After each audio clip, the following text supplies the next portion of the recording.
Talk with Tyson Bryden. Come on for the ride. We'll take you inside.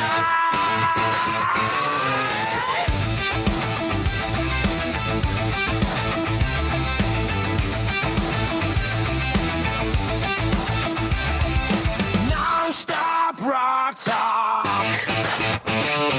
It's non-stop rock talk with Tyson Bryden. Come on for the ride. We'll take you inside. Welcome to Nonstop Rock Talk. This is your host, Tyson Bryden. On today's show, I'm very happy to welcome Todd McTavish and Ryan Rogers of Judge Jackson. Welcome, guys. How's it going? Good. Thanks for having us, Scott. Good to be here, bud. Good. Awesome. And you guys are in sunny California. Sunny, hot California. Yeah. How hot is it there today? Well, it's more humid than it's hot, but it's only 82, actually. Okay. I shouldn't bitch too much. Okay. Yeah, low 80s. I'm here in Simi Valley, just outside of the valley. Okay. It's in Celsius. It's only 21 here today, which is kind of, as you know, a little bit seasonable. So, what is 21 compared to Fahrenheit? It'd be in the 70s, wouldn't it? Oh, so you're a little cooler than that. Sounds about right. Yeah, it sounds like a beautiful day up there, nevertheless. Yeah, it is. It's been the rain, a little bit of rain, and the weather in the last 2 weeks has been a little bit up and down. So you guys are better off to be in California. So California is beautiful. It's just full of ugly people, man. That's all it is. You mean ugly as in terms of personality wise? Is that what you're referring to? Yeah, a bunch of liberals and crap like that. I gotcha. Am I cutting out anymore? Is this any better? No, you're good. You're perfect. Cool. Your camera's working. In a bad spot. Okay, we're good. All right. Well, what I find interesting, and hopefully you guys can explain this to me, is the origin of the band name Judge Jackson. And I know that it did come from something along the lines from the late Lee Jackson, who passed away in 2016. Possibly you guys can give me a little bit of history on that name. Todd's the best at it, so Absolutely. I'll let him go first. Okay. Yeah, I originally met Lee, so I'm from Toronto. I was born in Richmond Hill. Yeah. And so I came down from Toronto back in '94 to pursue songwriting, more or less. Yeah. I met Lee, and that's how we kind of connected. And then through Lee and me meeting, we met Chris and Ryan, kind of the rhythm section. So we started jamming in the Junkyard, a house that we had a rehearsal hall in North Hollywood off of Laurel Canyon Boulevard. And it happened very organically and naturally at that point. We started writing songs quickly. We didn't have a band name, but we knew we were going for like a southern rock feel. When I met Lee originally, he looked at me and said, "I'm from the South. I drink whiskey, I shoot guns, and I play the blues." And immediately awesome. I just looked at him and said, "I'm from the North. I shoot hockey pucks, I drink beer, and I sing the blues." And so we kind of chuckled at each other, and that's how we met. So we started playing for a few months, looking for a band name. And one day a letter came into the Junkyard, the house we lived in. And in the left corner, there was a little sticker with the return address. And it started by saying Judge Jackson, blah, blah, blah, Gulf Drive, Dallas, Texas. And I said, "Who's Judge Jackson?" And Lee said, "Well, that's my dad. He goes by the Judge, last name Jackson. Everyone just calls him the Judge." And I recall hearing the story of Leonard Skinner and how they got their band name and how they named their band after a teacher, Leonard Skinner, that they had, who wasn't fond. Yeah, he wasn't fond of their long hair, and kind of to spite him, they named their band after him. So I asked Lee, "Does your dad like rock and roll? Is he into what you're doing?" And he's like, "No, man, he's really conservative, Texan, doesn't like the rock and roll thing at all." And I said, "What a perfect name. Let's call the band name Judge Jackson." So we named the band after Lee's dad, probably begrudgingly so. I'm sure he learned to, accept it and probably love it at the same time. But that's kind of where it came from. It just had a Southern cool feel, and it was personal to us in that regards. And it just kind of went from there. That's cool. I love the name, actually. Yeah, very cool. Yeah. Thank you. Yeah, it's cool. I'm glad you like that name. Now, Ryan, you mentioned you came up from Canada, and What? Huh? from Canada. And Well, yes, he- not Ryan. I'm I'm sorry. I'm the only Yeah, guy Todd. in the band. Todd. I was the only guy in the band from California. Wow. We had Chris at the time from Maryland, Todd from our Toronto, and Lee was from Texas, and I'm in Southern California my whole life. Wow. Then we got another drummer, and he happened to be from Indiana. Oh, wow. JJ, God bless his heart. But isn't everybody, like half the people in California, like a Los Angeles area from other parts in the United States? I think so. LA is very much like Toronto, in my opinion, where there's a diversity of people that come in, and you have all walks of life that have come here for whatever their reasons, to follow their dreams, business, whatever. Yeah. But that's how I would look at it. Yeah. Very few are actually born here. Yeah, that's cool. I was. He was. Yeah. That's cool, Ryan. And I'm born sorry. in Glendale, California. That's awesome. I'm sorry that I screwed that up. You know why? Because my notes are wrong. I wrote it down wrong in my notes. So, Todd, we got it straightened out. Coming from Canada, you mentioned Richmond Hill, which I know exactly where that is. But I understand you played in Shania Twain's band. No, I did not play in Shania Twain. That whole Shania Twain thing got a little exaggerated. Okay. I, at one point, lived up in Huntsville, Ontario. Yeah. And I worked at a resort called Deerhurst Resort. Where she worked. And there was a Vegas style show where she worked. Well, I started going out with one of the girls that happened to be in the show, a dancer, one of the backing dancers. Right. And I, because I worked there and was going out with the girl in the show, I started becoming affiliated with the show. Like I'd be going to the parties and hanging out like that. Okay. The band became friends of mine. The sound guy became friends of mine. And it was weird to me. And so Eileen, her name was Eileen at the time. I was going to mention that. Yeah. Yeah, so I just knew her as Eileen, and she was the featured singer in the show. And at that time, I was starting to get into songwriting, and it was, so I'd be listening to her and thinking, wow, this girl's got a great voice. Like, I wish I could sing, Yeah. And so when I'd go to these parties, I always found it weird that she was kind of alone. Like, I mean, a lot of the girls and the people would not shun her, but she wasn't like in the clique, so to speak. Oh. She would come to work and do her thing and leave. I don't know if it was jealousy. I think there was a few things going on. But because of that, though, I would talk to her. I'd go over there and say, hey, like, let's talk songwriting. She was way into songwriting. She was, she was way above the scale as far as where I was at. So she was telling me about songwriting. I was just listening and learning and going, this chick's good. Like, she's cool. She can sing. I mean, she seems to know what she's talking about. So I was just a kid in the candy store listening to her. So the band in the show would also play this bar on property called Four Seasons. And they would go over there and do like 3 cover sets or whatever, 2 or 3 nights of the week as well. And one of the guys in the band leader, started going, Todd, I hear that you're into singing and songwriting. You should learn a tune, or we'll learn it. Tell us what to learn, and we'll play it. And you can get up on stage and sing with us. I was like, oh, dude, this would be awesome. Right? Sign me up. That's awesome. So I picked out a tune. They learned it. They brought me up on stage, and Shania was one of the 3 girls backing singing in this band at the time. Oh. So the first time I ever got on stage and sang a song, Eileen Twain was one of the girls that happened to do the backing vocals for the song that I was singing. There's the whole Shania Twain story. We were never in the same band or anything like that, but it was just this one moment in time that, they were all just so encouraging and so cool. And, when I walked up there, I was me. When I walked back, I was like a changed person. It was one of those moments where you're like, oh, wow, that was fun. So I'm moving to L.A. Yeah. There's the tie-in to Eileen Twain, so then I moved down to California a few later. And the last time I talked to her was like in Niagara Falls, where they were doing some shows, and I was out there on the road with them. And I remember her telling me, she was like, yeah, I'm going to try and move to Nashville. That's where I want to go and, pursue music and whatnot. And that was the end of it. And so a year or 2 later, it was like probably 95 or 96, somewhere in that time frame, probably 96, maybe even 97. I'm in a coffee shop, like a bar, eating breakfast with Lee, and they had a TV in the background, and MTV was on, and videos were being played, and Shania Twain's first video came on. And I remember thinking, hey, that's Eileen Twain. Like, I know that girl. And ultimately, she went to Nashville, got her record deal. We all know the rest of the story. But I remember thinking, oh, my God, she friggin' made it. Like, holy geez. And it was just a cool moment to see this kid that I was in Huntsville with. It was, cutting her chops up there. And how old is that gal? Do you know, Todd? How old? Oh, I don't even know. She's probably in her late 50s, I would say. Yeah, I have a story about Shania Twain.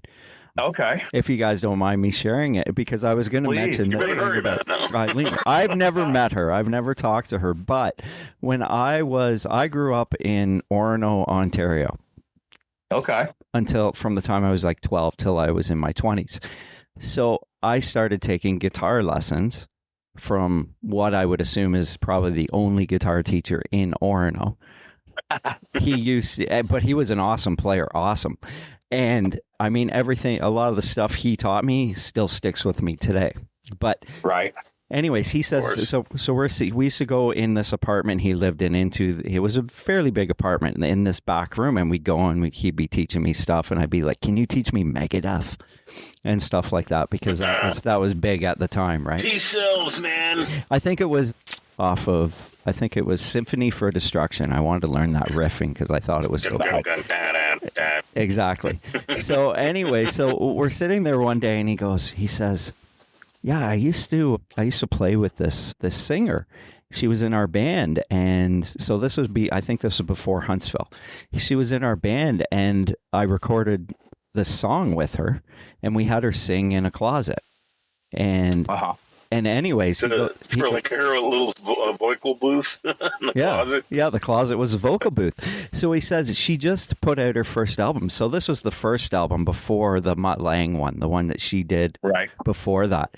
So, and he said she just put out her album, and I never thought anything of it. I'm like, okay, whatever. She went to Nashville, she put out an album. And then a couple years later, a guy I knew in town said to me, you know, Tom Guster was his name, used to play with Shania Twain. I was like, that was the girl on the tape. So cool. So cool. Yeah. That's classic, man. You got to love that shit. Oh, yeah. It was crazy. So thank you for letting me share that story. I've never had the opportunity on my show to share that. Now, Ryan, I want to ask you this. You're in your car right now. Is that a Jack in the Box behind you? That's a good question. Yeah, it sure is. My I son. was at the pot shop, man. I had to go out of there to get a good signal, so now I'm here in front. You're at Jack in the Box. Well, you went to the pot shop. Now you can get a burger when we're done. Right, woo! No, that's awesome. So anyways, thanks for letting me share that story, but let's talk about you guys. That's awesome. Let's talk about you guys. On April 25th, you released a brand new release on Valley of Fire. What was that, April? It said April in the press release. Is that incorrect? Yeah. April 25th? No, that's right. That's right. Okay, good. Okay, I didn't get that wrong. All right, so April 25th, you released on Valley of Fire Records entitled Judge Jackson, Chapter 1, marking the 10th anniversary of the passing of the late Lee Jackson, who we had just discussed a little bit. And we're going to talk a little bit more about him because I found some interesting stuff on your YouTube page of stuff that he had done, which I really loved. So with all that said, what can you guys tell me about Lee and the influence he had on your sound and your music? Well, I can tell you from writing a heck of a lot of tunes with him and being a roommate and, seeing the ups and downs of a 20-year partnership that when we met in basically 1995 to 2015, he was the real deal. He was from Texas. He bled Texas. He brought that over to California. He played a Les Paul. Yeah. It was dirty. He was honest. He was real. He married with that sucker. Yeah. Was he? No, Yeah. He was, yeah. I mean, he was cremated, but they cremated his one guitar with him, took all the hardware out and whatnot, and that went with him, yeah. Wow. But, I mean, he was like one of those, he wasn't a poser kind of a guy. He was real. Yeah, and he bled riffs. Like, I mean, when we met, like, I just wanted to write songs, and Lee was he would come up with a riff every day. At one point, we were writing, like, I remember at the peak of our songwriting, we were writing 3 or 4 songs a week. We were turning them out like that efficiently. So he was always just had a riff. Check this one out. Check this one out. So for me, just being a lyricist and grabbing onto riffs, I just loved it. I was like, dude. But he was like the Tony Iommi of Southern rock, That's cool, man. Yeah. That's Riff King. That's wicked. And He was real. That's how I would describe him. He wasn't a poser. He was the real deal, and he loved to play. He loved to listen to music. He loved to play to music. He loved to perform. I mean, he loved to get up on stage and perform. If there was 14 people in the room, he would throw down. If there was 14,000 people in the room, he'd throw down even more. Like he was, you know, he was that good, and he was a road dog too, Tyson. I mean, spending time on the road with him. You know, some people are built for the road, some people are not. You know, and he was one of those guys that just rolled with it, like he was just born to do that. Pack of smokes and hit the road. Yeah, you give him a pack of smokes, and back in the day, some beers and whatnot, man, that guy would just rock it. That's awesome. So yeah, he was always fun to be around. You never knew what was going to happen when Lee was there. Like he certainly could entertain for sure. Well, I found it interesting on some of your YouTube stuff. The first video I watched was of him for Ernie Ball, that little Ernie I know Ball what you're thing. talking about. Yep. And I was like, I used 10 gauge strings. He used 11s. And then he was talking about for slide, he used like a rounded G string or something like that he was talking about. And it gave me a little bit of, I didn't know him, but it made me understand the person as a player a little bit more by watching that. Because as guitar players, sure. I mean, that's a personality. Your personality comes out in your playing, I think, a lot of times. Oh, it came out in his sweat and his drool. He drew all over his guitar when he was like, holy shit, man. That's awesome. It was cool. It was really cool to watch that. He would transform into a different person almost when he was playing, like almost like his eyes would roll back and he was right there on every note. I mean, it was always impressive to watch. In fact, I always had him sing a tune in the sets when we do those 2 or 3 setters, you know, in the bars. And there was a tune called Red House, the blues tune Red House. Yeah. And he would sing it and play. And we'd do an extended version of it. That was sometimes my favorite tune of the night because I'd sit on the side of the stage and just watch him do his thing. And I thoroughly enjoyed that. I'd always be like, dude, I love that song. For one, I get to take a little bit of a break. And for two, I get to see you at your greatest. And I got the best seat in the house. I really was like that, you know. And I'm sure there's a lot of rock stars and those big guys that other guys in their band would say the same thing. That's how I felt when I watched Lee. Where I was like, wow, dude, like you are something special. Yeah, because when you're on the stage, you don't really watch him. You hear him, you know. And then when you go out in front, it's like, oh, there's the show. You know? That's cool. So, I mean, he was impressive in that regards. And I always got a kick out of that. And just rocking the shows, you know. I stopped counting how many Judge shows we did at about 1,000. I was like, okay, I don't think I need to count anymore. But so I had plenty of times to absorb and marinate in his presence. And I miss that old Texan for sure every day. Yeah. Wow. Oh, yeah. We all had our issues there, but we all figured it out, put out some albums, man. Yeah, like any band, you're a band of brothers and you go through ups and downs, you know, but we'd always prevail. We'd always get through it. That's cool. Now, you mentioned songwriting. This 52 pickup initiative that or whatever that was on YouTube, you guys did a song a week for 52 weeks, and there is 52 songs there? Yeah. If you go through the videos, you'll see 52 tunes. My cousin actually up in Toronto came up with it. Him and his songwriting partner did it. Yeah. And I was watching it on YouTube. I'm like, wow, what a great idea. So I proposed. So it was the year I was having a baby. My wife at the time had got pregnant. And I said, I don't want to go out on the road and do a lot of shows. I just want to write for the next record. We were in between record cycles. So I said, here's an idea. Why don't we do a 52 song pickup? We'll write a song a week. We'll release it online, and at the end of the year, we'll have 52 tunes, and we can let our fans pick the top 10, and then we'll go in and reproduce them, and that'll be the next record. So that was the guise of doing it. And I proposed this project to the boys in October of 2013. Yeah. And so I said, we'll release the first one in 2014. But Lee, why don't you and I start writing some songs so we have a stash of them so we're not taken totally under the gun, you know? So when we go into week one, and we've already got like a month or two already ahead of ourselves. And so we're never feeling panicked. And Tyson, we basically wrote and finished the project in about 3 months. Like, that's when we were writing 3 or 4 tunes a week. We just started. So by the time we first put the first song out, which was called Recipe for Disaster, because I thought that was a good title for what we were trying to do. That's a great title. But we already had, I don't know how many done, but probably 30 plus tunes we had written in that first 2 months. Yeah, we just went to town and buckled down. But I'll tell you, writing the tune, and putting a video to it and releasing it each week, and having a baby and moving that year to a different location, it might have been a little too much on my plate, but we did finish the project. But it was certainly a challenge. And at the end of it, that's when things started going awry. We lost Lee after that, and things have been put on hold. So we didn't end up redoing the record after the 10 songs have been picked, but we put them out as is. And that is our 8th record. And it's called Good Intentions. And I was like, we had good intentions on what we were doing, but it never really came to fruition. So there is a record called Good Intentions by Judge Jackson, and those were the top 10 tunes.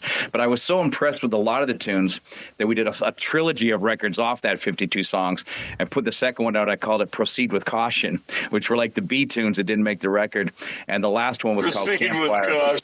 Yeah, the last one was called Campfire, which were just acoustic tunes that Lee and I had played and written, but never had gotten to the point of having the whole band come in.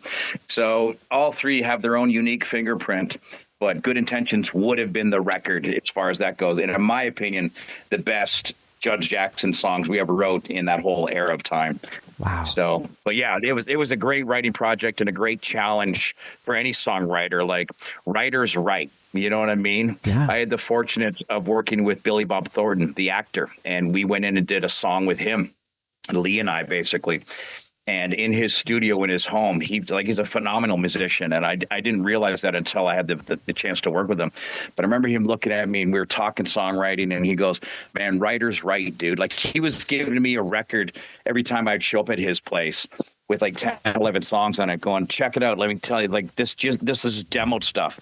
And I'm like, "How many songs are you writing?" He's like, "Dude, I don't stop. I just keep writing."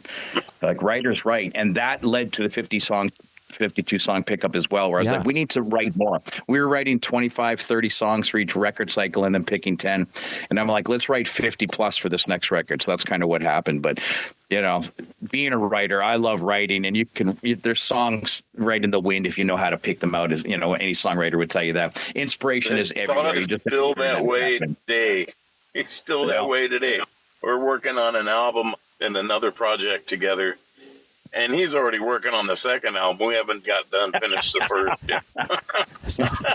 Yeah, I'm working on 2 albums right now, like simultaneously. Todd McTavish solo album, and then this band that we started, Ryan and I are both in it, called Tunstall's Ranch. And like I said, if you like Judge Jackson, you'll like all of this stuff too. It's a direct branch off the Judge Jackson tree, in my opinion. Cool. Now, family tree. That's amazing. Now, Volume 1 is 18 songs, I believe. So is that a compilation of the first 2 albums? Is that everything from the first 2 albums? Those first 2 albums were never really released, professionally, but, they had their potential. And then we went on and did 2 more albums when I was in the band. And those were more professional. We got some sponsors through NASCAR and shit like that. So I was going to ask you a bit. It was a great adventure. Yeah, because you guys have been involved with NASCAR and the Super Bowl, I believe. Yeah. That is so cool. Yeah, well, NASCAR came about. We had a manager at the time, and we had this song called King, and it was on our 3rd album. And she worked for Fox Television, and she was in with the music supervisors over there, and they were looking for a theme song for the NASCAR wrap-up show. After the race, there would be a wrap-up show for NASCAR. Yeah. They were looking for a theme song, and they picked our song, King. So we got called into the offices there at Fox, and I went down there with Lee, and the music supervisor's like, "We got one glitch with the song. We want to use your song, but there's one glitch." And I said, "Oh, what's the glitch?" He goes, "We want you to rewrite the lyrics." And I said, "Oh, okay." He goes, "We love this song, but if it's called King, we have a driver out there called Richard Petty, and he goes by, everyone refers to him as the King. So he's going to think it's his theme song, and the audience will think it's his theme song. So we can we do something else called like I Am the Man or something like that." And I'm like, "Oh, geez, here we go." So I said, "Well, yeah, I am the man. Yeah, if you're paying for it, we can do whatever. So I rewrote another version to that song called I Am the Man, recorded the vocals, submitted it back to them. They said, yep, let's do it. And that was the theme song for this TV show for like 3 years.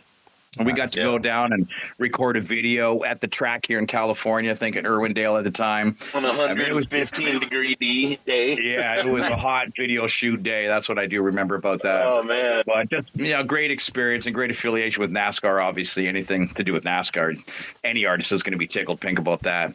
But we had a lot of our songs played in sporting events and arenas and whatnot. That seemed to be a good fit. And the Super Bowl came along. Yeah, because it's durable. Anybody can kind of listen to these songs and go, oh, this is pretty good, You don't have to be a metalhead. You don't have to be a classic head. You can just listen to it and go, hey, this is all right. It's good rock. And I mean, like anybody in the industry, when you get placements in any regards, you're very fortunate. Like we were very fortunate to get these placements because there's a lot of great material out there, as we all know. So we were very fortunate to have songs with the right person at the right time who was able to put them in the right situations. Before the Super Bowl came across, the night before the Super Bowl, I got a call from the manager and she says, you're not going to believe this, but the music supervisor, whatever the deal was, they needed another song for their telecast during the Super Bowl. And so we signed off on it. I said, yeah, absolutely. Let's do this, to do that. So I had no clue, but I knew they were going to pick a song and it was going to be played throughout the telecast at one point, whether it was just the music, whether it was 10 seconds, I didn't know. So I watched the entire pregame show, like the whole 3 hours leading up to the Super Bowl and nothing. When is it coming? When is it coming? No idea. And so then I think towards the end of the first quarter, I'd gone to the bathroom and as they were going to commercial, I think it was Troy Aikman, and I can't remember, it was Al Michaels. All of a sudden, our tune came on because all of a sudden, my wife at the time was like, get down here. It's finally being played. I sat there for 4 hours at that point. I'm like, oh, my God. So I came down hearing our song, and they played probably a minute and a half of it, like with vocals, the whole 9 yards. I was shocked. I was so happy, couldn't believe it. My phone went off the hook, like people go, what the heck, are we hearing you? And then to my surprise, in the second quarter, they played a second Judge Jackson tune. I wasn't expecting that. Oh, wow. And that blew my mind. And then in the third quarter, they played a third Judge Jackson tune. And at that point, I was having the best day ever. That's amazing. Oh, yeah. That's crack a beer.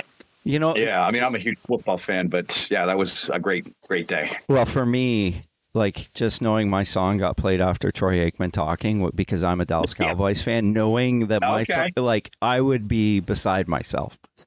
I couldn't have been happier if I was Twins. I was literally like tripping. I was in shock just hearing it coming out of the TV and front and center. It wasn't like faded in the background. I was like, oh my God, like I was floored and, giddy as far as that goes. I was like, this is really cool. That is cool. What Super Bowl was it? That's a smile on you. We were on TV one time and it played with the bar that I was working on. And I go, hey guys, watch this, and like turn to channel 4 or 5 and all of a sudden, there we are, and the people in the bar are like, "No way!" That's cool. Yeah, no, we had a slew of placements at the time, a bunch of shows or whatnot, and I mean, yeah, to get placements on TV, that's what you want. That's a good thing when that happens. Obviously. What Super Bowl was it? Yeah, do you remember I think it was teams? Somewhere around. I don't. I honestly don't remember what teams. To me, at that point, Tyson, it was irrelevant. It could have been, if that could have been anybody. I couldn't. I was just hearing the songs going, oh my God. Football. It would have been like 2012, 2013, somewhere in that ballpark of time. Okay, cool. So it could be. Yeah, it's been a hot minute, but could be potentially Tom Brady. Or I'm just trying to think of what it could have been. Yeah, I really don't remember who was playing. Yeah, that's a good question. Oh, that's cool though. So that would be so amazing. But it was cool. That was cool. Great placement, like a great live placement. You know what I mean? So did it help you guys? Did it help like to broaden the audience? Were people like, who is this band? I like, think what are these songs? Not as much as you would think. Yeah. No. It opened up a couple of doors. You can utilize it to get bigger. Yeah, for sure. You can also utilize it. I mean, I heard from a lot of people that were like, oh, my God. And, it certainly helped getting bigger gigs and stuff like that. You can put on your resume, so to speak. It certainly helps you in that regards. But Yeah, I mean, any placement, it's not a bad thing, regardless. It's always a good thing. The best placement I feel like we ever had was a TV show called My Name is Earl. It was on NBC back I in the know day. that show. And they Yeah. picked, Jason they picked Lee. a song. Yeah, yeah. And one of our songs was played on the car radio as he was working on his car, I think with his dad. And as they're working on the car, there's a song coming out of the radio. It was our song off that third record that we did. I think they were working on VW or something, weren't they? I can't remember what it was, but I just remember, thinking this is good. And then really the first taste of like royalty checks were in the wake of that. Yeah. And I remember thinking, oh, so this is where the money is. Yeah. So that was the first real understanding of the music industry and how that works. And I just remember thinking, this is a good thing. That's more placements. Yeah, you can make a living just doing that alone. Well, that's kind of cool because, like, thinking of Jason Lee, that's his name. He was in that show, and he was the lead singer in Almost Famous with that kind of Southern 70s band, Yep. right? Yep. So it kind of goes together. In my eyes, that kind of goes together. That's kind of cool. Yeah, it all made sense and it all worked. And again, it's great when a placement, a song can take a visual on a movie, a TV show, a commercial, and take it to another level when it's the right, Yeah. And when the right placement fits the right screen, it can turn into a classics. Those music Video supervisors- killed the radio star. Yeah, So they know what they're doing. And when they get it right, it's a beautiful thing. That's awesome. Now, And it's even more beautiful for the artist. Yeah. now you Yeah. mentioned the junkyard. Did you, as you rehearsed there, did you record at the junkyard as well? Is that where it was all? No. No, it was purely our rehearsal hall as far as that goes. That's where we would just work, right? We rehearsed like nonstop, Right. but we'd always record at studios or whatnot. And Yeah, different we had studios. 4 or 5 rehearsals a week. Wow. Yeah, Yeah. we were in it. And we were all it there. really was a junkyard. I should say a shit yard, but watch my language. Oh, you can. But I mean, there was Ryan, shit you can say everywhere, whatever you man. want. Toilet packed full of, it's like, oh God, just go outside. Wow. Yeah, it was a Cars and special- beer cans everywhere. Yeah, it was a Motorcycles special parked place. inside. Handlebars on the coffee table. It was nuts. But it had character. It had character. Oh, it had a lot of character. It bled character. Yeah. Right. And yeah, when I think back to living there, I just kind of shake my head. Like it was just insanity. Yeah. It was just. I lived up on the hill and Todd go, hey man, what are you doing tonight? Oh, I'm just heading home. He goes, mind if I go? And I go, sure, pop in, let's go. He'd come up to my house. I spent a lot of time at other people's houses and whatnot during that period of time, but there would be the nights that I would spend there. But yeah, the character was there. That's for dang sure. Now, a funny question, Todd. I want to ask you. You mentioned hockey being Canadian. Was it? Yep. Are you a big hockey fan? Yep. So, moving to LA, did you become a Kings fan or a Ducks fan or? I did. So I'm a big Toronto Maple Leafs fan. Okay. Yeah, me But too. when I came to LA, I USC adopted fan. the Kings. Well, what- Yeah, college football. But yeah, I became a Kings fan and got to experience 2 Stanley Cups with the Kings at this point, Yeah. which was great because if you know, being a Toronto Maple Leafs fan, We don't that feeling, experience that. I don't really know what that experience is like, but because of the Kings, I got to experience that. But every year, probably much like the Dallas Cowboys, so we Yep, say, this is pretty our much, year, right? Pretty much. And, towards the end of the year, we start going, well, maybe next year. But I still love the Leafs. I bleed blue and white. And it would be just nice in my lifetime to see them win a cup. Like, I've seen too many of these southern teams in the deserts in South Florida win too many Stanley Cups. That Toronto. There's not even any snow down there, man. I know. You Like know. Carolina just won the cup again. Like really? Yeah. You know what I mean? and I get Vegas it. was in the final.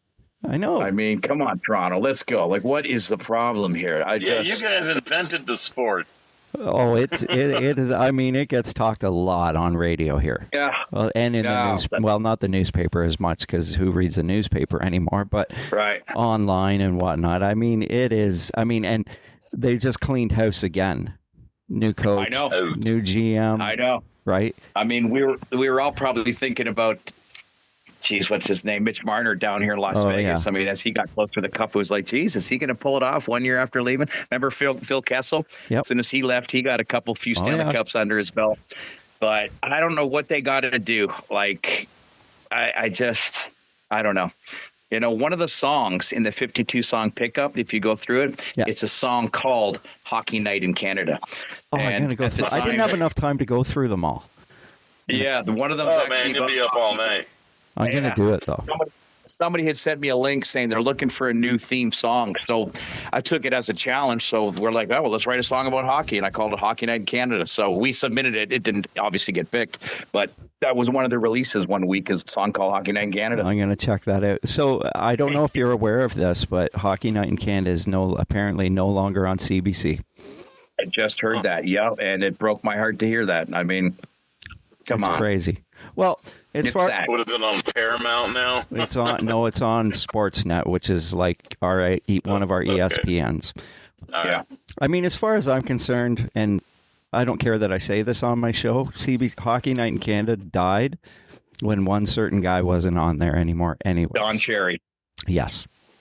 Don Cherry. Oh, I hear you, bud. I agree with you. I mean, what a colorful character he was, and it just breaks my heart that they let him go in the first place for whatever happened with him and his partner or whatnot. But when you see old bits of him, you smile. You find yourself going, this guy is Canada. I mean, he is that guy. And so, yeah, I agree with you. It changed after that. I mean, I don't know if you know much about the story, but it was a political correctness thing where he made a comment about poppies, about wearing a poppy. Yeah. And I mean, okay, maybe he shouldn't have said it, but that was him though. That was his honesty. It almost seemed like CBC just was looking for an excuse to move on from him. And that was their way out. And Tyson, down here they have this amendment called the freedom of speech. Yep. And I feel like it has gotten lost a lot of times. If freedom of speech, it's okay as long as you say the right thing that That's I like. Right. Yep. You're so right. It's like, hey, you might not agree with what he's saying, but he's entitled. That's his opinion. Let him say it. Yeah. It's okay. That's kind of how I look at it. Yeah, and so Don Cherry, he was going to say what he felt. If you know anything about Don Cherry, he was, I'll talk the way I feel. Unfortunately, to his demise from the programming, but that was a sad day, and shame on them for getting rid of him over that. As far as I'm concerned, I'm a Don Cherry fan. I agree, and I mean, to me, he is Mr. Hockey. He is Canada. And whoever was deciding to get rid of him, shame on them as far as I'm concerned, Exactly. One with Gretzky, right? Well, same. Yes, absolutely. Do you know who Don Cherry was, Ryan, by any chance? No, I'm out of the loop when it comes to that, yeah. I apologize for that. I know Gretzky, of course. Did you? But I was never really a sports fan. I was just a metalhead, and that's all I did. Listen to music and play rock and roll. Was in and out of bands, until I met up with Todd and Lee. Cool. And I stuck it out with those guys for a good 11 years. I left for a little while, but, I came back after a friend died. Yeah. And we actually wrote a song about that friend that died. Yeah. But we did another couple albums when I came back. It's good times, man. That's all I can really say is when you look back at it, I'm so glad I have this history that I could leave behind and listen to the rest of my life. Yeah. Yeah. That's the cool thing about songs. They will outlive you to that degree. Absolutely. Yeah. Now, Ryan, I'm curious. You said you were a metalhead. Like, how much of a metalhead were you? Like hard metal, or like what kind of? My friend Matt Song. He introduced me into Ozzy Osbourne and Iron Maiden and shit. And I didn't even know Ozzy was part of Black Sabbath at the time. And I was just like, dude, this is awesome, man. That's all I want to listen to. And then my neighbor gave me a Deep Purple album, and I was like, wow. And he also gave me the Iron Maiden Numbers of the Beast album. And I was just, this is the shit. I'm listening to my sister listen to Duran Duran. And I'm just like, this ain't working. I need something that's going to move me, man. So, I'm sitting in my room with all these Iron Maiden posters and Metallica, Slayer, and Megadeth, whatever. But, cool. I opened up. It was a great experience because you learned a lot of technique doing that hard thrash or just heavy metal kind of stuff. and it kind of blended very well with Judge Jackson. It kind of gave it that little more of a hard rock sound. I love that. That's cool. Yeah. I mean, for me, it was like back in the day, everything changed for me when I discovered Motley Crue. I was like, first two albums, man. The first two albums. It was Shout at the Devil. It was Shout at the Devil. And, Shout at the Devil, number one. Somebody, I was like a kid, and these older kids were playing like In the Beginning, and I was like, what is that? And that in the beginning, right. For all them will count your evil of all them sins. Exactly. So I was like 10 years old going, what the fuck is this? This is evil. My mom's going to send me to church. And I went home that night and I said to my dad, I was like, I have a new favorite band. And he's like, what? Because he listened to old country. Who do you like? The Beatles? No, he listened to Conway Twitty and Merle Haggard and Waylon Jennings. And that's all right. Yeah, and it was cool. That's good. It was cool. It was cool. But here comes this 10-year-old kid in 1984 and says, I was like, Motley Crue. And he's like, what the hell's a Motley Crue? Right? You're going to hear it and you're going to find out real soon. You're going to love this.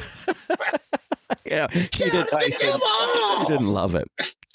Tyson, here's a story for you. We had a music attorney at the time that represented Mick Mars from Motley Crue. Oh, cool. And cool. She called me up and said, Mick's wanted to do some solo stuff, some writing besides Motley Crue, and I'd like to invite you to meet him. And maybe you might write a song with them. So they gave me the address. I showed up at Mick Mars's house in Malibu. It was like a meet. There's about 4 or 5 other lyricists there, songwriters there. And Mick's there and my lawyer's there. And, it was kind of a little gathering. So I got some words with them and this and that. And then that was that. Like, we'll see if, anything goes down. So then I get a call the next day and it says, Mick's narrowed the field down of all the meet and greets he did. He's narrowed it down to like 3 guys, and you're one of them. No way. And he wants you to meet him at a studio tomorrow in Burbank. Here's the address. Be there at 1:00. I'm like, cool. So I showed up, and eventually Mick got there. And I remember one of the guys was like the guitar player for Seal, and the other guy was a producer that had just flown in from New York doing a record with, I can't even remember, but some legend singer. And then there was me. Right. And then there was me. And then there was me. So the 3 of us were talking before Mick got there with the engineer and whatnot of the session. And when I had left that party, he'd given me a piece of music. So we all got this piece of music, and he was like, see if you can write something. So that night I went home and wrote what I heard as far as that goes. So now I'm in the studio and go into the booth and do the vocal track for this tune. So I did the vocals, and the other 2 guys did their vocals, and then Mick sat back and listened to each 3 of us singing what we'd written. And I remember I wrote a tune called Empty, just on this little story that he had told me while I was standing there, and it was kind of about him and just being at the success and all that, but yet feeling empty inside or whatnot. So the song was kind of like this.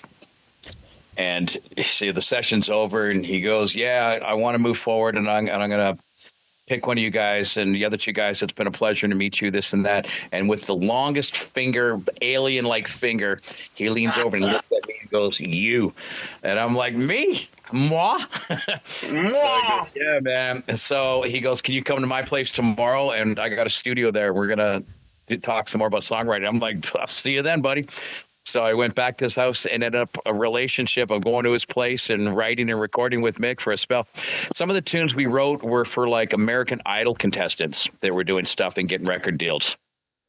Nothing ever really happened, but that's what we were doing and writing for his solo record that I think he finally put out, but none of the songs that I'd collaborated with him were on it. But the whole chapter and the whole experience of going to his house and becoming his buddy, I can't tell you how cool of a man he is. Tell me the experience when you knocked on the door and you're like, oh. Yeah, because nobody knocks, just come on in. Yeah, he goes, you're my friend now. From now on, just come on in, Todd. If I'm expecting you, just come on. Don't even knock. I'm like, man, I appreciate that. But yeah, just a really cool guy. And, when all that went down with Motley Crue and he's no longer in the band, I'm on team Mick Mars all day because of my experience with him for sure. But I remember him telling me some pretty cool stories, and he was the real deal. I'll tell you what. I don't know about the other guys, but Mick was always the real deal. He was the main riff writer, man. That's for sure. He wrote the best Tommy riffs. Lee was a great slapper on them drums. Yeah. I can't say much for Nicky Six, but I just remember Vince Neil had a decent voice back then. It's all crap now, but those first 2-3 albums, he sounded all right. Pulled it off. Although they had their run, that's for sure. But there's no question about that. They went to the top of the mountain. But yeah, just a cool guy, and I love him, and I always hope he's doing well. Well, my girlfriend. God bless that guy. Yeah, oh, absolutely. My girlfriend bought tickets to go see them with Extreme and Tesla in a few weeks. And I was like, I love Extreme, and they still bring it. Like we saw them a couple of years. I've seen them a couple of times in the last 5-6 years. And I said, what do you think about his stint in Van Halen? I saw that tour actually, and what did you think about it? I thought he was like I didn't love the album. It was a little dark. No, yeah. But the tour, but him live, I liked it. I thought he did. He's a great. Yeah, they always talked about he can pull the David Lee Roth shit off, and he can pull the Sammy Hagar shit off. No, but he just didn't fit the band. It's like, hey, man, you can't wear a suit on stage. No, he just wasn't. He wasn't. He didn't have he's perfect for Extreme. Him and Nuno together. Nuno's great too. Yeah, that guy's fire. I'm a big Tesla fan. I've loved Tesla. I love Tesla too. I love Tesla. Yeah, we ran into those guys a few times on the road. Yeah, we opened for them out in Phoenix once. Yeah, it was a thrill. It was a thrill meeting the guys and just sharing the stage with those guys. I mean, it was a full circle moment for me. Remember Sofa King that they went under and that we've played at place out in Pasadena? That's cool. They were my second concert, Motley Crue and Tesla on the Dr. Feelgood tour at the Skydome. Nice. Yeah. I was at that concert, bro. You were there? I was at that show. Yeah, I was there. Wow. What a great show that was. It was amazing. Yeah. Oh, you know what's sad is I never seen Motley Crue. Actually, I did once, and I think it was the Glam album. What was that? Theater of Pain. Theater of Pain. Yeah. I think it was a Theater of Pain tour. Yeah. And then Cinderella opened for him. I think Cinderella did better than Motley Crue, but it was still a good show. I think Dawkins was there, too. That'd be a cool show, though. I mean, you get to see George Lynch. I mean, Dawkins at the height of their career were great before Don's voice went. Fuck yeah. And George. Yeah. Now he sings an octave lower or whatever, all the songs he sings. Exactly. It's like, oh, shit, is that Don? Yeah, he's singing an octave lower. And that's exactly what it is. It is an octave lower. Oh, that's cool. Guys, I'm sorry. We went off track. We were talking rock, and that's kind of what this show is, but that's great. That's great. Now, that's what the show's about, right? Rock and roll. Exactly. Now, this is chapter 1. Will there be a chapter 2? Or this is it, just the one? I'm sure. I don't think it's going to be in the near future, but I believe it'll be in the works, and it'll probably consist of the next 2 albums that we put out, maybe the next 3. Cool. Yeah, I'm sure there'll be a chapter 2. I would count on it for sure. But yeah, listen to those songs. Listen to those songs on that. Volume 1, man, there is some good shit on there. I mean, Knuicklehead's a great song and all, but there's some other songs on there that'll touch you. Yeah, tell them the story. Tell them the story, Todd. You got the best story of that. We got to talk about Knuicklehead. Well, I wrote the lyrics to Knuicklehead living in Scarborough in Toronto. Oh, wow. And I was in another band in kind of a band house, and our neighbor, who had nothing to do with the band, was a rock and roller, had a whole big house to himself. I would go over there to get some peace of mind. Yeah, and he had a Harley Davidson, and he would roll it up his back steps into his kitchen, into his living room of his house. And I'd go over there, and I'd always kind of chuckle, going, "This guy, like, you don't park in the driveway, you don't park in the garage, you park your bike in your house. You're crazy, dude." He's like, "That's what I'm about, man." It's like Rob. And so upstairs, he had a room in bed with him. Yeah, he had a big aquarium built like trees and vines, and you walk into this room, it's like a little jungle, and I'm like, "What the fuck is going on in here, dude?" I'm sitting on the couch, and he goes, "Have you ever met my pet Knuicklehead?" And I looked at him funny, like, "What are you talking about?" And I looked behind me, and there's a huge iguana stretched out on a tree branch behind my couch, the couch I'm sitting on. And it scared the hell out of me. I was like, "What the hell?" I go, "This is Knuicklehead, Todd Knuicklehead Todd." I'm like, "What? Where'd Knuicklehead come from?" Todd, and he goes, Knuicklehead. Yeah. He goes, "If you know anything about motorcycles, particularly Harley Davidsons, the Knuicklehead engine, the Knuicklehead block was one of the first engines built by Harley Davidson." And to me, a motorcycle, Harley Davidson, it's not just a motorcycle, it's a way of life. That's what he told me. He goes, this is, and I was, whatever the story was, I was like, that's cool, dude. And so for inspiration, the next day I went down to my Blockbuster and rented a video called Hell's Angels Forever, which was just motorcycle, all this. And so pride. yeah, and so I watched that, and that's where the lyrics from Knuicklehead came, just about a motorcycle club, brothers, the party and lifestyle, passing the pipe of smoking weed, all of them sitting around in a circle, and just the love of each other and motorcycles. Freedom. And that's what that song came from. Yeah. And that song came up, besides the lyrics, the whole song came together once we got together. I think by the time we got done with the song, it was like 5 minutes later. Really? Yeah, the song just bled out just like That's that. so cool. The video looks great, by the way. Yeah. The video looks awesome. Cool, with all thank the you. footage, and Yeah. it looks cool. Yeah. Yeah, I'm really Yeah. proud of JJ for re-releasing this stuff because it was lost for many, many years, and now it's back and it sounds better than ever.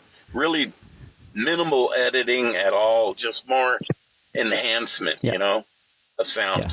So Yeah, Tim did a great job of remastering it. JJ really spearheaded this project and making it happen, and just, breathing life into these songs and keeping that Judge Jackson light on, being able to share the music we made at that period of our time, our lives, talking about Lee and keeping him remembered and not forgotten, sharing his work. It's all pretty cool stuff, and we're just proud to be a part of it in that regard. yeah. Getting back to Lee and then talking about his guitar playing, he had an incredible tone. And He sure did. Oh, he took a lot of pride in You know what it was? A Marshall cranked to 10. Yeah. Does this go to 11? Go to 11. No. Does this everything just cranked to 10? We did everything to turn him down. He goes, no, that's my tone. In fact, one of the albums we recorded, the last album I did with him, we had to put his guitar amp in the trailer that we were shipping around just so we can isolate him. It was that loud, and it was outside the studio. Wow, that's cool. But he used vintage Marshalls.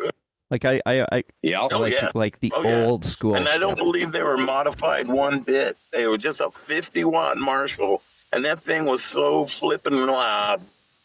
It's like, Jesus Christ, man! I got my amp peg cranked. I was like, man, what the hell? That's awesome. How was that for you singing, though, Todd? Loud. How was brutal, bro? Brutal. I would be trying. We'd have a PA. I'd have it cranked just to try and hear myself, and half the time I'd be like, I was always blowing my voice out because I was having to sing so hard just to try and be heard. Yeah. And at times I'd be like, oh, good grief. But looking back, I laugh and chuckle. At the time, there were moments where I'd be giving them the funny look, turn it down. But every show you go to, you guys are too loud. Kind of like the Back to the Future. Love that. When the guy goes, you guys are just too loud. That's Huey Lewis, isn't it? Wasn't that Huey Lewis? Yeah, that was Huey. That was Huey Lewis. You guys, I'm sorry, but you guys are just too loud. I love that part of that movie. I love that part in that movie just because he played The Power of Love and then starts soloing on that. It was such a cool part. But you guys I literally heard that song yesterday in the supermarket that I was in. It was played over the speakers in the supermarket I was in, and I was walking around singing it, going, "Oh yeah, Huey Lewis. That's the power of love." Yeah. And that I'm sorry, but you guys are just way too. Sorry, man. Do you want to? We could sing some Slayer, maybe. I can't sing Slayer. Yeah. I can't sing any Slayer. Altar of sacrifice. Oh, that's awesome. Now, I guess this was before in-ears were invented. Then, when you're, For sure. I've talked to singers and asked, like, for instance, Robin McCauley that played with Michael Schenker. I asked him what it was like before in-ears, and he said Michael Schenker used to play so loud that he always said, what? He always blew out his voice. He was like, and then in-ears came along, and it was his savior, right? Yeah, and I you get can it. hear that with a lot of people. Yeah. You see a lot of people with the in-ears, and they're like so much more on key and relaxed. It's like they're not stressing about hearing themselves. They can hear what they need to hear for their instrument. Yeah, it makes a huge difference when you can actually have those that things control. aren't cheap, man. They're not. Those But things see, aren't cheap. as a guitar player myself, my band that I play in, they are always telling me like, you should go with the in-ears, and I'm like, no, I'm not. I can't do it. I can't. I want the air movement of my amp. I understand as a singer. I want my I understand for a singer, but for a guitar player, old school, it's like, no, I need to hear that, and I need to feel that. Yeah. I can appreciate that. You know, they're trying to get rid of the whole amplifier thing. It's like, and then there's a handful of people out there. It's like, no, I want my amp pushing air. Apparently the Hard Rock, I was just told by a musician buddy of mine, he went and played at the Hard Rock in Ottawa. No amps on. Nice. No amps on stage. Yeah, really. Might as well just put some rotisserie ovens in the back, exactly. you know? Like that's our like amp. what back are there. you doing to live music? Like, Wow. it's bullshit. I'm saddened to hear that. Yeah. I went and saw seeing Rush, you know, for their first show, a couple of weeks ago, and no amplifiers. Everybody was all in here. Yeah. The whole stage was like the top of a building, had the vent spinning and an air conditioner over there, you know, but no amplifiers. I ask that question. I ask it a lot of artists now. What do you like? What works for you? Do you use in-ears? Do you not use in-ears? Amplifier. Yeah, I'm the amplifier guy. I want to hear it in my monitor and behind me, so it meshes together, and it's just this great wall. I want to feel my pant legs moving. That's right. When I'm standing in front of my bass. You want to hear it, but you also want to feel it, if that makes any sense. Mm-hmm. Yeah. Yeah, like a wooden stage. Todd used to go barefoot, I think barefoot, just to feel that stage. Feel it. I want to feel that. I love that. Become part of the stage. Ground himself. Exactly. Don't step in that puddle of water, Todd. Yeah, Todd. Well, it happened one time, and believe me, I almost blew out a tooth because I was electrocuted. Oh, man. That's no fun. Yeah, I used to do all the shows in Judge Jackson barefoot, and part of it was Leonard Skinner's singer used to do that. He goes, I want to feel the stage burn underneath my soles. And I was like, that's cool. But really what happened with me was one of the first shows we ever did was on this rickety stage in the valley called Bourbon Square. And the stage was hooked up in a different... I think that was our first show, wasn't it? I think it was first or second show. And what happened with me was I was wearing a pair of cowboy boots, and my heel got caught in between the stages, like the two risers that they'd put together.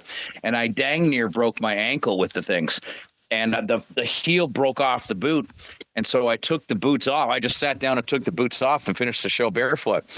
And the next show we did, this really hot chick walked up to me and said, I saw your show at Bourbon Square the other night. That was pretty cool. I said, oh, yeah? And she goes, that was so cool when you went barefoot. I thought that was so I want to lick your toes. Well, she didn't say that. But she goes, are you going barefoot again? And I'm looking at her and I'm like, yeah.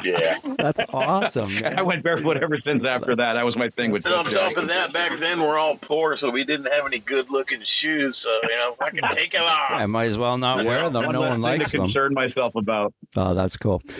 Yeah. Well, guys, I really want to thank you for joining me. It's been a blast. So, yeah, it's been good. Right back at you, Tyler, and Tyson. Tyson, I think. Yeah, it's Tyson. Good to meet you, Tyson, all the way from California. Yeah, up here in Toronto. And Todd, do you ever make it up here much? Do you ever come back home? I'll be up there on July 24th. Yeah, I try and get up there at least once, maybe twice a year, every other year for Christmas and every summer. Cool. Yeah, he was just there last summer. Yeah. I get up there. I'll be up there on the. Oh yeah, always great to see my whole family live up there, Tyson. So I take my daughter up and go to the cottages and spend some time with some old buddies or whatnot. Awesome, so I'll be up there in this July. Looking forward to it. Have you been up here before, Ryan? Yeah. I went to the western side of Canada. What, BC? When I was replaced after I left, they had actually made it to Canada. I wasn't there. Okay. All right. But, I've been to Canada myself, but on the western side, Victoria Island and just whatever up there. I've never been out there. Bouchard Gardens. Oh, my God. That place is crazy. Beautiful. Well, that's awesome. Well, guys, as I said, I want to thank you, and hopefully we'll get to talk again. And and I will 105.5. 105.5. KLOF. Anyways, I will share this with Jody so that she can share it with you. Are you guys on Facebook or anything like that? Yep. Okay, Yep. I will look you. Yep. I'll There's look you actually a guys up. Judge The band or Jackson the band and personally, I think. We're on All right, I will Facebook. look you guys up, and then I can tag the band, or I can tag you guys in the interview, and that way your fans and everybody can listen to it and hear how much fun we had. Right on, Tyson. Todd, Thank you got the address you can give them for JudgeJackson.com. I think it's just Judge Jackson, yeah. Okay. It's not Judge Jackson Band. What? It might be Judge Jackson Band. It's either Judge Jackson Band, Tyson, or just Judge Jackson. All right. There's a lot of time you bring up Judge Jackson on a list of all these judges come up. Okay. Right. Yeah. That's not us. That's not us. It's the band one. Okay, I'll put it in the notes too in the interview, so if people want to link to your Right on. website and all that stuff. All right, guys, is there anything else before I let you go? Sweet. Been a pleasure having us on board today, Okay. Tyson. Yeah, Good thank talking you, with you. Tyson. Okay, guys. God bless you and have a wonderful Yes, you evening. enjoy the rest of your day. You guys take care. Later, Todd. Thanks. Thank you. Thanks, bro. Okay, Bye. bye. See ya.